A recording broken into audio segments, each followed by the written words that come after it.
Oh, I don't know about that. Somebody's going to get wet today, and somebody's going to be very, very happy once the racing day is over here on Lake Washington as the Texaco Cup at Seafair continues. Let's go down to the pits and Tony Ventrella. You know, one of the little side note on this on the limited race, as soon as we get going with these boats on the lights, that is, there's Soleil Construction out of a little suburb of Detroit, Michigan. But take a look at the names. Take a look at the crew there for that boat. Why, they're all from the same family. How did I figure that one out? And they all have the first initial, which is really cool. That's the same as well. That's the Macy family. You have Dennis Sr. and Dennis Jr. The crew chief is Danielle, and Dana is a member of the crew. So they have, let's see, father, son, and 2 daughters, I believe. No, a wife and a daughter. Father and father. Okay. He's the owner. All right. Oh, okay. Oh, the father's the owner and the driver. Well, anyway, it's the entire Macy family from Detroit, Michigan, in one of the light boats for the final, whenever that's coming up. Steve, let's toss it back to you for now. All right, Tony, tell them I love their stores, by the way. Got some great stores, that whole family does. I mentioned that. I got a credit card. Is that right? Well, terrific. Pick me up a pair of slacks, will you? At least we don't need the big, heavy coats, Mike Fitzsimmons, that we had last year. The rain, the cold, the damp. Windy out here today, but actually semi-comfortable, don't you think?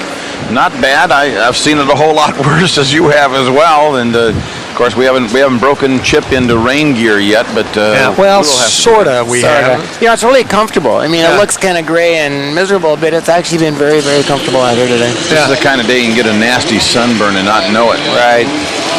Well, there still seem to be plenty of people out on the shoreline, maybe not as many as in years past. Yeah, but I think it's grown as the day's gone on. Yeah. Normally, you know, you think it dwindles away, but I think right now there's more people on the beach than there's been here all day. I agree. Looking down toward the Seward Park area, down Turn 1, that crowd has gotten bigger all the time, and it seems like people are still flowing in. Sometimes that's the case. You know, in Texas, a couple of years ago, we had a fairly sparse crowd, and then by the last couple of heats of the day, it got pretty big.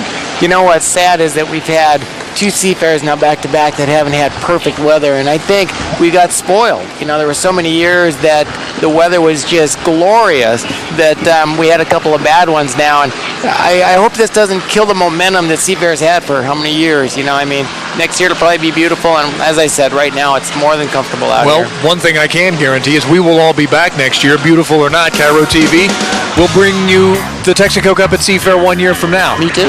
You too. All right. Meantime, we've got to take a commercial break so that we can all afford to come back next year.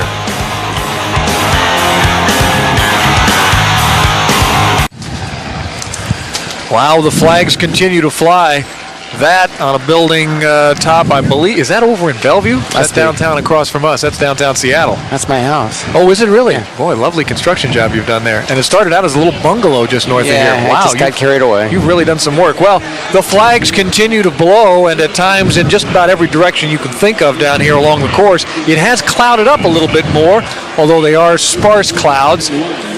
Budweiser team again appears to be working very hard. The engine is out of the boat again. Yep, out again, and there's about 4 people down in the engine bay of the Budweiser boat, and they're working feverishly. I smell a problem again. These guys have struggled all day long, and now it looks like some major structural damage to the hull itself, and I think I hear the provisional boats going on the race course. Is that right? This was from, you think, the first time out this morning when they had the damage, at least to the skin underneath? No, that was done to the sponson. They're working right now into the actual engine bay of the boat, so no, this is different. All right, well, we'll get back and continue to follow the Budweiser story. We got Tony and Bill Rocky and the rest moving around the pits. Meantime, let's go out to the start-finish line where Mike Fitzsimmons is standing by for today's provisional heat. And the provisional heat is brought to you by GTE. It's amazing what we can do together. Seafair would like to thank Texaco Star Mart for the provisional last chance heat. And it is just exactly that, the last chance heat. You get the privilege of starting behind everybody else if you win this one. And that is interesting from the standpoint that most would say, well, gee, you start 15 seconds behind everybody else, you haven't got a prayer. Well, we harken back to 1993 when down in San Diego, the Kellogg's Frosted Flakes had the provisional starting position and won the race. So it can happen. Rare as it may be, it can happen. Out early is the Appian Geronimo with Larry Lauterbach. We were talking about the wind conditions and everything. Larry's one of the old school type drivers. He has a set of canards on board that boat, but he doesn't use them very often. Let's go down to Tony Ventrella. Tony? All right, now we expected to to see Nate Brown in this consolation race coming up, but that is not going to happen. They had too much boat damage, so instead, Nate's taking a nap apparently somewhere in the Elstrom manufacturing van. Well, I guess it's in the driver area. Let's just see if he's in there. Nate, you in there? Are you upset or what? You seem a little down. Yeah, Tony, we caved in a right sponson and the wings kind of fell off the back of the boat, and here we go. So I'm kind of hiding from the crowd and staying in my driver compartment. This is my little cubby hole in the truck. So well, some people put on a false wig or mustache and beard, but not Nate. He's just hiding. We're going to go racing. We'll come back and check on you later, Nate. Okay, I'll show you the truck, Tony.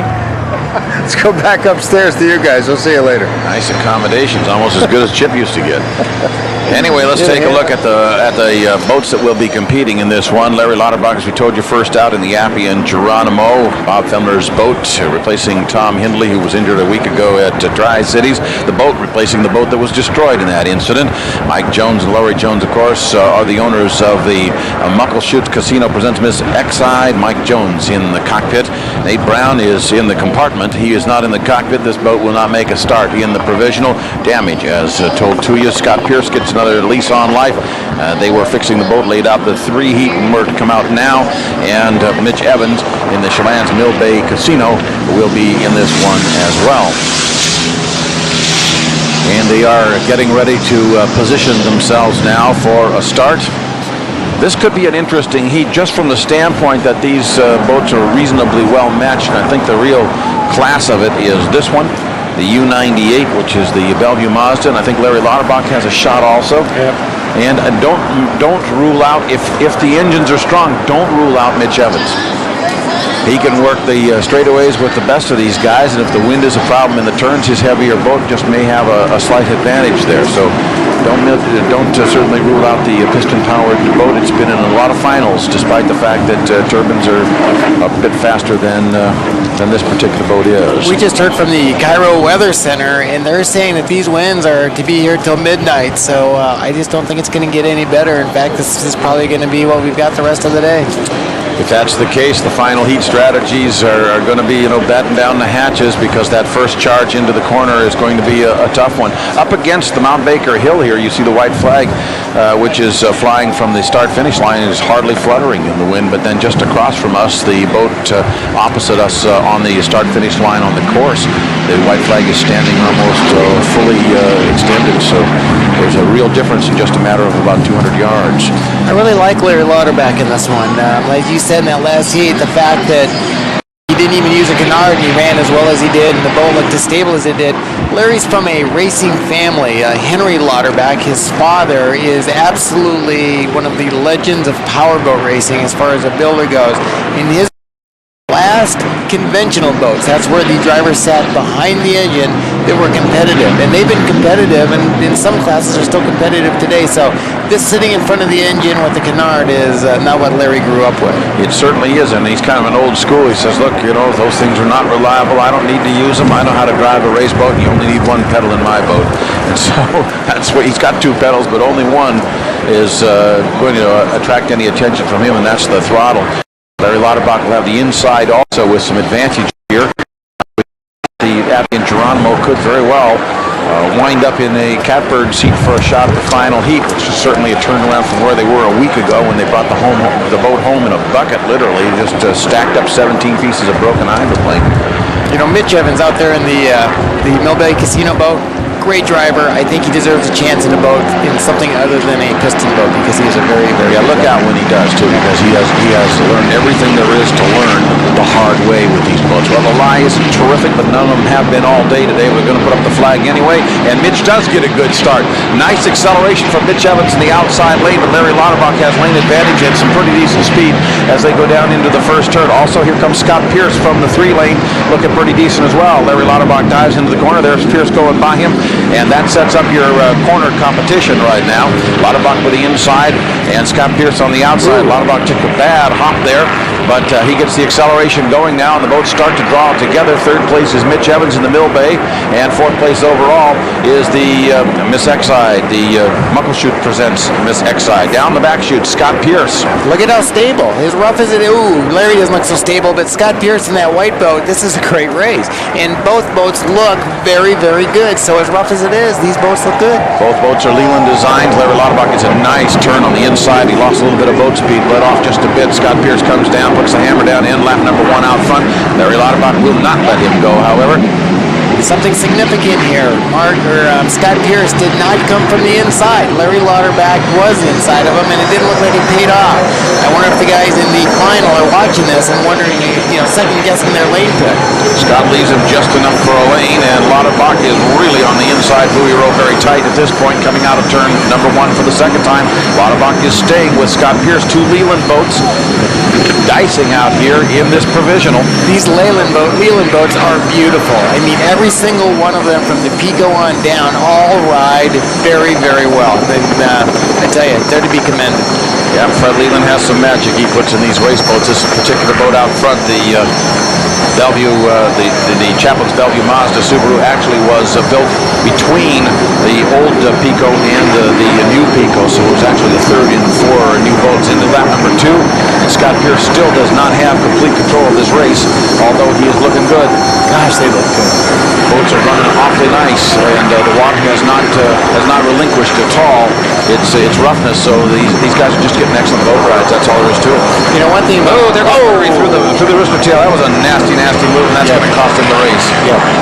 Unfortunately, as he comes wide off. It's also coming to a stop too. Yeah, that's going to cost him everything. Put the fire out, and Scott Pierce now has everything his way, half a straightaway, or half a course length, I should say, ahead of everybody else. Unfortunately for Larry Lauterbach, but a pretty good race going there for a while. Well, Scott Pierce is going to coast into the final heat now, the competition having given up on him, as it were, cutting through the rooster tail. Few people have done that. It never has paid off thus far today. Now, what happened with Larry there? You can see he's starting to restart again. What happens is the boat goes up in the air, the driver takes his foot completely off the throttle. When he does that, the engine goes all the way back to what we call ground idle, to basically idling. Checkered flag drops for Scott Pierce, and he pulls off a victory and a berth into the final heat in the Chaplin's Bellevue Mazda Subaru.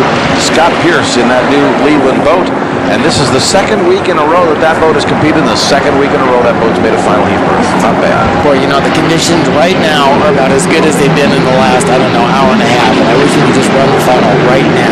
Mitch Evans trying to give chase to the Miss Exide. Exide's got tail feathers damaged, but Evans finally made it across the line as well. Not quite fast enough to beat Mike Jones. Looks like, in fact, that the wing has caved in. It's bowed downward on the Miss Exide, broken in half, it appears, as well, above the transom of that race boat. So a bit of damage out there. Rough water caused, no doubt. And as this race is coming to a close, I'm looking at the Budweiser. They now look like they have the damage repaired. They've got the engine installed for the final. But something's amiss down there. They've been working too hard all day to have things what you would think of ready to go. I look at the Smoking Joes, the canopies on the boat. They're basically all sitting down, resting. Pico's looks like they're together, but yet Budweiser's still working, all hands on deck. Team's been thrashing all day long since the get-go. In fact, all week long. They've been thrashing all season long, it seems. Yeah, actually more than this season. Last season we won the championship, but we struggled the same way last season. So your winner returns back to the pit area. Scott Pierce gets a shot at starting behind all the rest of them in the final heat, but he'll take it any way he can get into a final. Now, will he be the trailer boat or will he be on the front line? He'd be a trailer boat. That's no fun. That is no fun at all, because you've got to start, I think it's 15 seconds or so behind the lead group, and by the time you get to the first corner, everybody else has gone through it and left nothing but huge holes for you to bounce through. So I don't envy him. On the other hand, given the attrition that we've seen out here today and boats going down, hey, you could still finish in the money. Could be pay dirt, but it certainly isn't much fun. There's been a number of times I've been in the provisional boat where I'm thinking, I wonder if it'd be better to just go home. I want to ask Chip and Mike both, when you mentioned a couple of moments ago how there's a lot of thrashing around going on in the Bud camp, and yet everything seems to be quiet and calm in the Smoke and Joe's camp. I'm a little bit surprised by that, actually, considering the kind of tone that Mark Tate seemed to have about almost a resignation that things just weren't getting any better with that boat. But you know what? That tells me that they're probably going to win this thing. Because if you look at years past, like going into the final heat last year when we won it, they seemed like they had it made. Let's go down to Rick Corella and see if he's got the winner down there yet. I'm standing here with Scott Pierce right now. Had an outstanding race this morning. Just getting in. We're surrounding him now. We've got a winner on our side of the pits for a few minutes. Scott, tremendous run. What do you got left for the final? Well, starting in the back, it's right now, if they tried to run this race in these conditions, that'd be the most ludicrous thing they could ever think of. I mean, there's literally 3.5, 4 foot holes out there. If the water, if they'll wait till it calms down, we can come from the back and get a couple of positions, and I'd be real proud of that. You could finish up in the pay dirt. I believe we could. The boat finally woke up and did what it was supposed to do. Boy, we struggled with it all day long, but it was the time to do it. Congratulations. Now it's a brand new boat. Back up to you on the tower. Scott Pierce, congratulations. All right, the conditions are not going to get better. Yeah. We heard from the Kiro Weather Center that this is supposed to be here to midnight, so I hope they just do it right now. If they're going to run this heat, they need to do it now because I don't think it's going to get any better. And what's funny is, much as Scott complained, and I'm sure it is no fun out there, the boats look good. Yeah. I mean, they really look good. And I don't know if it's that Fred Leland design that does it, but man, they really look good. Well, I think we'll also get a better sense when we start talking speeds for that provisional heat also. I mean, I don't know that the speeds are going to be certainly not up around the 140 mile an hour mark or something like that. All right, Mike Fitzsimmons, back to you. The last chance heat, the provisional brought to you by GTE. It's amazing what we can do together. Seafair would like to thank Texaco Star Mart for the last chance heat. Speed's not impressive in that one at all, Rabes. It was just not a real strong performance as far as speeds are concerned, but then that's not what they were after. They were simply after position, and they got that, and it really doesn't make any difference. You're not going to go a full charge to find out that you're only going to be the 7th boat at the line in the final, so they did all they had to do to win. The speeds were in the were in the high 120s across the board for the Bellevue Chaplin's Bellevue Volkswagen Mazda, and respectable for that sort of a situation, but certainly conservative. Right you are, Mike, and we take break now and come back. We'll see if we're going to get these lights out on the race course before the day is over, and we've got much more ahead as well. Stay tuned.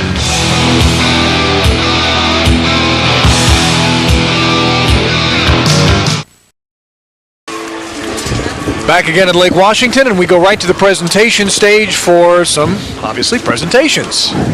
I'm Greg Petrie, and this is Mark Petrie. We're owners of Copiers Northwest, and we're celebrating our 10-year anniversary this year, and are proud to sponsor the Texaco Seafair Cup. And we've been coming to Seafair for many years and are Seattle natives, and really glad to be sponsoring this event. And on behalf of our customers and our employees at Copiers Northwest, would like to present this plaque for winning Heat 3B to Dave Vilwalk and Fred Leland. Congratulations. Thank you very much. Thank you to Copiers Northwest. I'm accepting this because we don't have enough time for Dave to get here and make it into the final, and it's pretty important we have him in the boat. So thank you and all the people here. All right. Thanks, Fred. Thanks, Fred. Okay. Well, that's right. Dave's over there getting set for the Pico. Meantime, as they reset the stage for the presentation to our good friend Scotty Pierce, who will be coming up there in just a moment to accept his recognition as winner in the provisional heat, we continue to see that the fans are here, everybody's ready, and they're waiting a great final. Here's the presentation for the provisional heat winner, Scott Pierce. Star Mart is proud to sponsor the Texaco Hub Provisional Heat. On behalf of the Star Mart franchisees and employees in the state of Washington, I'd like to congratulate Scott Pierce of Chaplin's Bellevue Mazda Subaru. Congratulations. Thank you very much. We've, needless to say, we've struggled hard all day. We didn't have much of a boat in the first 2 heats, and my crew just didn't give up. And Larry Lauterbach, let's give him a hand. He drove one hell of a race out there, and it was a lot of fun, and we finally got the boat running, so the gods prevail and the wind dies a little bit. You're going to see one hell of a final. Thanks a lot. That was Scott Pearson. I don't know that even if the wind doesn't let up, we are still going to see one heck of a final. It is going to be interesting out there on the waters as now Fred Leland has returned to the presentation stage as we have a couple of other orders of business to take care of before we go racing again one more time. Back to the stage. Here you go. Congratulations. Thank you very much. It's kind of nice Dave's so busy I don't get to accept many of these awards. Thank you, Seattle. Thank you. Thank you. Well, I don't know if you can hear it now. You can hear all right, sure. The lights are going out, so we're going to try to get some lights racing here before the scheduled final championship run of the unlimited hydroplanes. That's scheduled to come about 4:10. They may push that back a few minutes. However, it is time for the lights, and so for that, we go out to the start-finish line and Mike Fitzsimmons. Unlimited Lights Final Heat is sponsored by Honda. The best values of the year are available now at your Honda dealer during the 96 clearance. Timing is everything at your Honda dealer. These are the Unlimited Lights. They're called that because they are in appearance like the Unlimited hydroplanes, but they are lighter. These are the 7-liter boats, also called Grand Nationals in some circles, the Unlimited Lights. Range between 20 and 23 feet in length. They are 700 horsepower engines for the most part, V8s, 468 cubic inch maximum displacement, and most of them are Chevrolets. There are a couple of Pontiacs out there, one of which is in the Red Dog, the other which is in the Personal Touch, and the rest are Chevrolets. Let's take a look at our lineup here. And it will be the UL-17 Shockwave. That is Rick Bridgman out of Olympia, Washington, the Miss Seafair Bank. And this is actually the backup Seafair Bank boat, the number 11, Brian Reynolds out of the Tacoma area. The Menace, which comes from back near Detroit, that is Dennis Macy, and the Red Dog, the UL-1 from Springfield, Ohio. Also, we have the Miss Leroy International out there with Randy Haas at the wheel. And the Graham Trucking with Jerry Hawk driving will be in this one as well. That boat that you are looking at is the boat that won on these waters last year. And the only difference between the wind-whipped waters they're working on right now is the fact that it was also pouring rain at the same time last year. You know, Mike, one thing that's really interesting about this class is every one of these guys that are driving these limited boats want to drive an unlimited. And this is a great format for them to get seen. Oh, yes. They want to win here in front of these unlimited owners and in front of these unlimited crew chiefs. I know Mark Webber definitely wants to be an unlimited driver, if not everyone out here. So this is a big opportunity for them. Absolutely. Mark Webber got his opportunity to drive an unlimited. He's now a qualified unlimited driver. Tom Hindley, who drove the Interstate Batteries boat a couple of years ago, is now an unlimited hydroplane driver. Last year's Rookie of the Year, worked his way up right through this very class. Water is just really nasty, sloppy out there. It is ugly. And as nasty as it is for unlimited, it's even nastier for these guys. I mean, you're talking about a 4-foot wave for a 30-foot boat. How about a 4-foot wave for a 20-foot boat? Right. It's pretty nasty. Without much weight, and these boats are mostly made out of plywood. These boats are not made out of the honeycomb aluminum that the unlimiteds are run out of. They're much more fragile. They're not used to running on this kind of water. They run on usually much smaller bodies of water. I think most people in the Northwest are used to seeing this type of racing, although it's been a few years on Greenlight. This is Black Lake down in the Olympia area, down to Capitol Lake race each year, and that sort of thing. They definitely are not used to running on a great big body of water like this. Although in shadowing the unlimited hydroplanes around the country, they've been running on some fairly good-sized courses of late.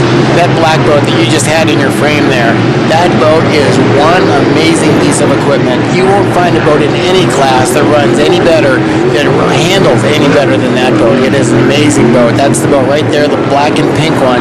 You watch it. He won last year, He did indeed. He's called the Flying Hawaiians, Brian Reynolds out of Olympia, and called the Miss Seafirst, of course, this year. He has a brand new Nate Brown hull, which he left on the beach. The boat was just not performing very well, and so he left. Look at the water splashing up over the top of the recovery areas of the sponsons on these guys as they're running down on power right now as they bunch up to get ready for a start. And hopefully the starters will let them go, even if they're a little cattywampus, because I don't want to see them go around another time and mess this water up any further. There's that word again, cattywampus. Steve Rabel used it earlier. It's a technical term I'm not familiar with. It is. Well, that's a broadcast technical term. You're right. I'm sorry, I'll learn.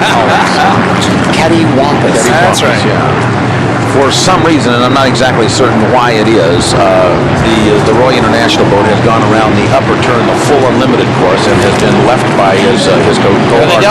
But they're going to let him go, and right away, Mark Webber takes the lead, bows high, however. Whoa! Very high. Walking this kite down the front straightaway is the Red Dog, Mark Webber, the driver. Here comes on the inside now, very strong. Moving into the lower corner is the Seafirst boat with Brian Reynolds, the black, pink, and blue. He comes off the pin. Seafirst boat's right in the thick. There's Dennis. Whoa, they came awfully close together. Right, they did. This is pretty nasty water to race in. But there goes Webber pressing the pedal down, trying to stay with Brian Reynolds. Both boats are just taking a wild Look at the difference in attitude. How the one boat looks like it's running uphill, the yellow and orange boat, and look at that black boat, nice and level. Yeah, but look at the acceleration from the Red Dog there as it starts to pull away from Brian Reynolds. That's not expected. This boat was hard pressed on good water. These guys. Reynolds just taking a bad hop there as well on the inside, but he's going to maintain as he comes off the corner to end lap number 1. He'll be lucky to stay upright, I'm afraid. This is going to be a very, very difficult race to complete. I tell you, these two drivers are doing a heck of a job to race as hard as they're racing and to do it in these kind of conditions, and it gets back to that desire. I mean, they don't normally get to race in front of television cameras and people like this, so they're giving it everything they got. That's absolutely right. As you can see from the overhead view, that water is just nasty full of holes. Mark Webber has just gone Webber's down. had some problems mechanically and has gone down. Second place now. He came awfully close. Yes, he did. He very near Dennis Macy, very nearly pasted Mark Webber out there. That was pretty spectacular. Very, very close to a real serious disaster. But okay, Brian Reynolds getting rid of all the carnage behind him is trying to stretch out a lead, and he's got one going right now in the Mississippi first. But he has a wild boat ride out there in second place. It appears to be the Shockwave at this point in second place. For some reason, the speed is just not evident in the personal touch. Dennis Macy actually has a race going with the Shockwave out there for second place. There are two boats side by side. Whoa!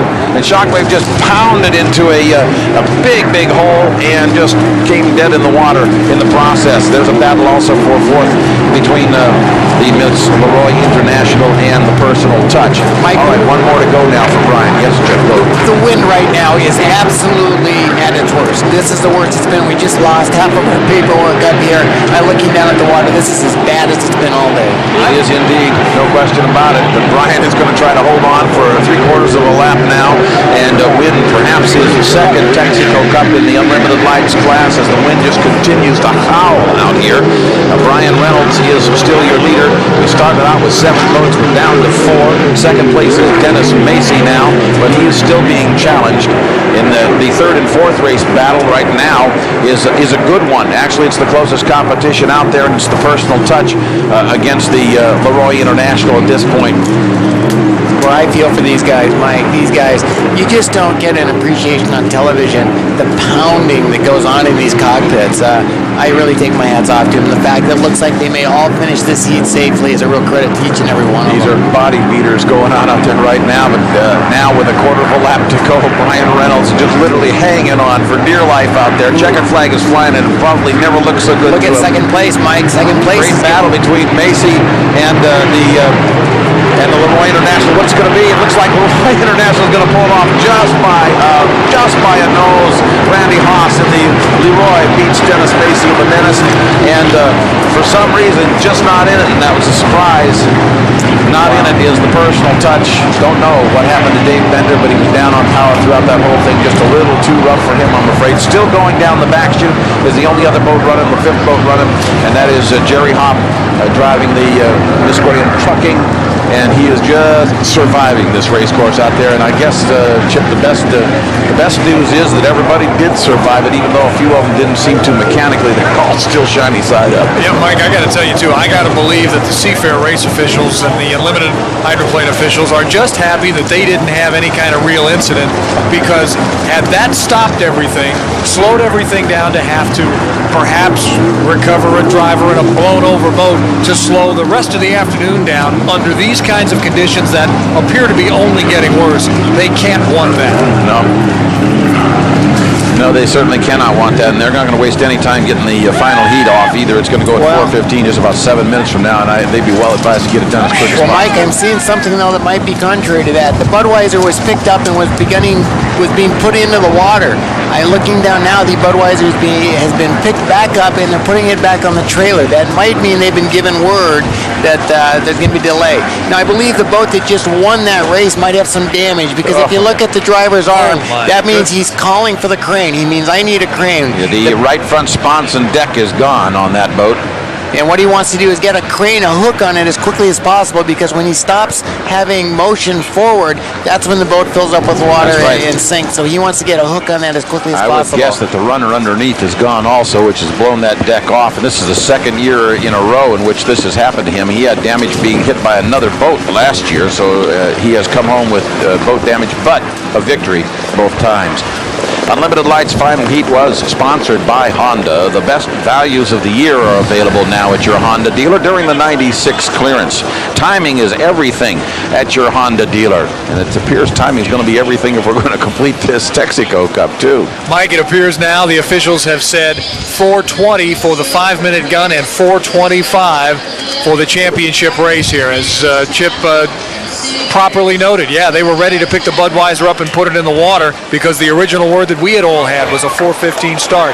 Now they're saying 4:25. However, Smokin' Joe's is being moved around, and they look like they're ready to set her down in the water any minute. They'll probably just hang it over the water. And, you know, it never fails. It's always just before the final heat, the weather turns for the worse. Why is that? You're right about that. Why do you suppose that happens? I don't know, but it's just the way life is. I wonder if Tony's got anybody down there from that lights race. Tony, go ahead. All right, thanks, you guys. Brian Reynolds, you know, it seems to me we did the same thing last year, didn't we? Oh, very similar. Man, this place is just hard on my boat. Every time I go out here and run, it seemed to get some damage. A couple of guys were telling me they really didn't care if they won today. They just want to race next week. I guess it's that kind of a feeling, huh? Probably is. It was pretty rough out there, and I don't know if we actually should have been out there or not. I mean, we took on a lot of damage. A lot of boats got damaged, but you know, we made it in, and I got to thank our sponsors, Seafirst, Bang Graham Trucking, Davidson Racing, our crew. God, they all work so hard, and at least we got to run here. Maybe overall for the sport, it's a good thing to be in front of this size crowd, a television crowd, a live crowd, but I know it is rough on the boat, and rough on the driver, the way you're moving around there. Yeah, it was rough out. That's the roughest I've ever raced in one of these little boats. You know, if it was rough for the big guys, you can think what it was rough for us. I mean, we got soaked. Water was just coming over the top, and it was unreal. I mean, we really should have just probably pulled in, but we stuck it out and ran. And you won. Congratulations on that part of it. Thanks a lot, Tony. All right. Brian Reynolds, yeah, maybe they shouldn't have run the waste, but it is good if you win it, I guess. Who knows what's going to happen with the heavier boats? Maybe there'll be a difference out there, but it's certainly rough down here. The drivers are all shook up. Even the guy that won. Steve, back to you. Wow, it's going to be some kind of final, and we're going to have some real rethinking, I think, on how these teams are going to put themselves in harm's way with this water out here. We'll talk about that and more as we get set for the Texaco Cup final here at Seafair in just a couple of minutes.